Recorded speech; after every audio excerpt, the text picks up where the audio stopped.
ایک بار ایک پادری آپ کے پاس آیا، عیسائیوں کا پادری تھا، اور وہ کہتا ہے کہ قرآن پاک میں آپ کا دعویٰ یہ ہے کہ تمام چیزوں کا ذکر ہے، ہر بات کی اس کے اندر جو ہے وہ ڈیٹیل موجود ہے، تو امام حسین تو آپ کے نبی کے نواسے ہیں اور اسلام کی خاطر اتنی بڑی قربانی دی، کربلا کے میدان میں سب کچھ لٹا دیا، لیکن ان کا ذکر تو قرآن مجید میں موجود نہیں ہے۔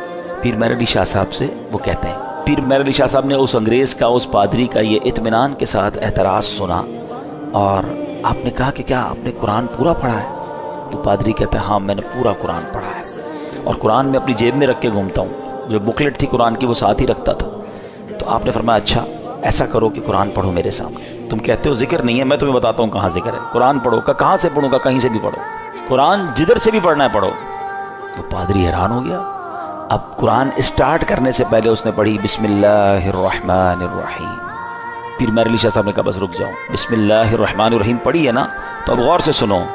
اور آپ نے فرمایا کہ بسم اللہ شریف کے علم العادات کے لحاظ سے 786 اعداد ہیں، آپ بھی جانتے ہوں گے 786 یہ جو ہے نا اعداد بنتے ہیں، یہ ایک پورا علم ہے علم العادات کا۔ تو آپ نے فرمایا کہ نوٹ کرو بسم اللہ الرحمن الرحیم میں 786 عدد ہیں، اور امام حسین جو لفظ امام حسین ہے اس کے عدد ہیں 210، لکھو اپنے پاس۔ امام حسین کا سن پیدائش ہے 4 ہجری، لکھو آگے 4۔ آپ کا سن شہادت 61 ہجری ہے، لکھو آگے 61۔ لفظ کرب و بلا کے جو عدد بنتے ہیں وہ بنتے ہیں 261، لکھو 261۔ امام حسن کے عدد بنتے ہیں 200۔ امام حسن کا شہادت جو سن ہے وہ ہے 50 ہجری۔ اب ان سب کو ٹوٹل کرو، جب اس نے ٹوٹل کیا تو اس کا رزلٹ بھی 786 آتا ہے۔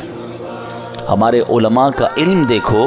اب اس پادری کے سامنے آپ فرماتے ہیں ابھی تو ایک ہی آیت پڑھی ہے، اس میں امام حسین کا نام بھی موجود ہے، ان کی پیدائش کا سن کا ذکر بھی موجود ہے، امام حسین کی سال شہادت کا ذکر بھی موجود ہے، امام حسین کے بھائی جان امام حسن کا نام بھی موجود ہے۔ اس آیت سے پتہ چل گیا کہ یہ دونوں بھائی بھی ہیں۔ آگے چلو گے تو قرآن میں اور بھی اس طرح کے واقعات مل جائیں گے۔ اللہ اکبر۔ جب پادری نے بسم اللہ الرحمن الرحیم کی تفسیر کا یہ انداز پیر مہر علی شاہ صاحب سے سنا تو اس کا دل نور ایمان سے جگمگایا، وہ کلمہ پڑھ کر مسلمان ہو گیا۔